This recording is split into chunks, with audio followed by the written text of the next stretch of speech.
we're just going to have a quick run through and just show how we can use the input function in Python to get some information in from whoever's using the program. Okay, so instead of us having to just kind of hard code some of our variables like names, etc., we can actually get some information from whoever's actually, I suppose we'll call it using our program.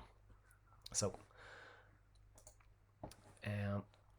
we'll just do a quick little demo just to kind of show what's involved with this. Okay, so what will we do? I suppose, yeah, we'll follow the slides and we'll go with the multiplication program, mainly because it's going to just show us, one, the information that we're getting in from input, and two, if we want to deal with it as a numeric value, we might have to cast it. Okay, just literally change its type, and that this is actually going to work nicely with what we would have covered earlier with our dynamic typing or duck typing. Okay, so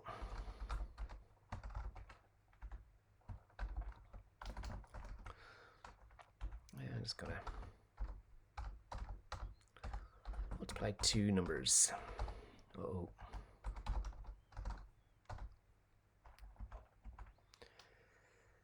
okay, so we're saying that we can use the input function to get information in. Okay, so if we get information in, we want to store it somewhere. Okay, so I'm going to say my first variable, I'm going to call it number one, literally number one. Okay, and that's information that we want to get in. Okay, so I'm going to say input. Okay, and the format for this is we can give a message. Please enter a number. Okay, and I'm going to put a \n. What that's going to do for us is going to give us a new line. Okay, excellent. So let's run. Okay, so please enter a number. So you can see here in our console window where the program is running, it stopped at please enter a number. I'm going to click in here and I'm going to type in, I don't know, 45. Okay, so you see it's gone down to the next line. That's what the our /n is giving us. Okay, and the program has ended. Oh, okay, excellent. So let's see. So we've literally got input in. Okay, so let's see if we can actually use it in the program. So now I'm going to say print. We may as well do it as an F string. You entered. And inside our curly brackets, we go number one. Okay. Got to come down to a new line just so we can see exactly what we've typed in. And we run. Please enter a number. The program pauses. I come into console and I type 45 and I hit enter. Excellent. You entered 45. So we've got input via console, i.e. via the keyboard.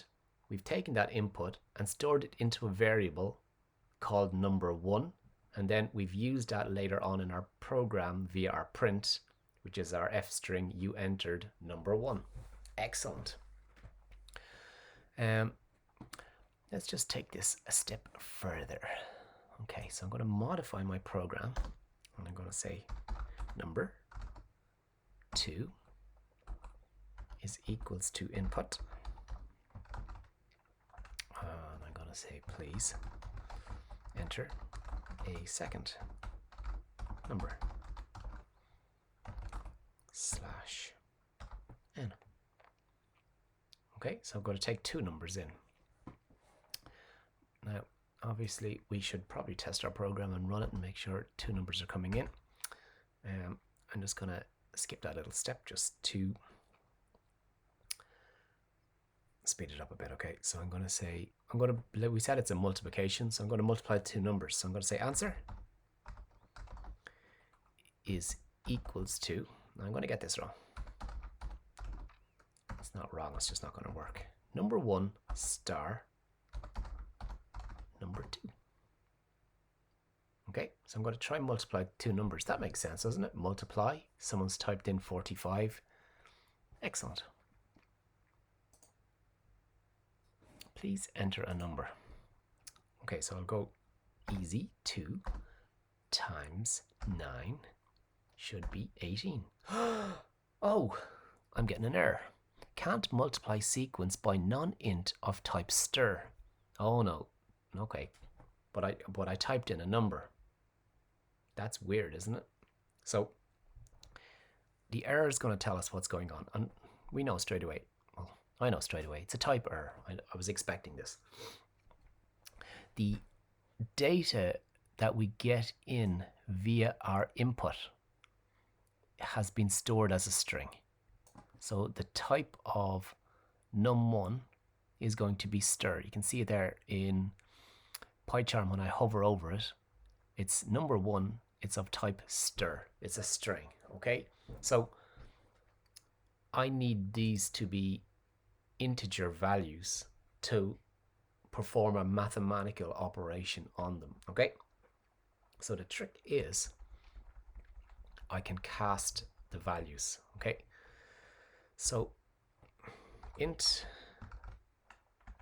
number 1. So it's basically saying whatever's been typed in here, we're assuming that the user input is going to be correct, as in someone types in a 9 or someone types in a 2 or someone types in a numeric value.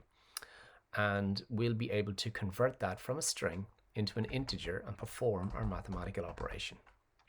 Okay, so this might be a little bit strange, but it's a good example of what we're getting for our dynamic typing. Okay, so I'm converting them to numbers, multiplying them, and I should get my answer. I'm just going to click here just to show the code a little better. Please enter a number. So I click into console. I'm going to type 2 times 9 should give us. Oh, okay. So I'm not seeing my answer. Why? Well, I haven't actually I haven't printed it back out. Okay. I'm going to hover over. So okay. So I'm going to amend my message, and I'm going to say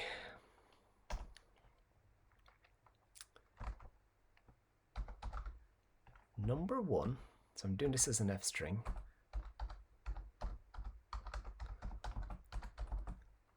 Multiply by whatever stored in number 2, which is my variable. Number 1 multiplied by number 2 gives answer. You see little autocomplete as well. It's really cool. So we should definitely take help from the IDE. So number 1 multiplied by number 2 gives our answer. Excellent. Let's run. So please enter a number. Okay, we're getting there slowly but surely. 2 times 9. Excellent. 2 multiplied by 9 gives 18. Okay, now we've made a few assumptions. The main assumption is that the user types in a numeric value. If they don't, as in if someone types in TWO as a number, it's going to fail. Okay, now we'll see this later on the semester, how we can actually deal with this. And we can actually validate or check some of our inputs, etc. But this is a really nice example that shows why we'd be interested in specific types. And when I use input, or when we use input to get input in, it's giving us string values. Okay, so if I was just taking in someone's name or address or whatever that might be, you know, I want it in string format, well, that's what input's giving me. But if I wanted to do something different, like multiply by 2 numbers, I was able to change their types. So int turns that to int. Okay, we can do that with different types as well, and we'll see more examples as it go. Okay, so that's just all I really wanted to show, was how we can get some input in via console. So try this out, make up some of your own examples, try mess with the multiplication there, maybe type in some wrong values, see what's going on with it, and just try and get, I suppose, an understanding of the variables, the types, and how we deal with them, what we might call dynamic typing and duck typing. Okay. Any issues, any questions, let me know. Bye.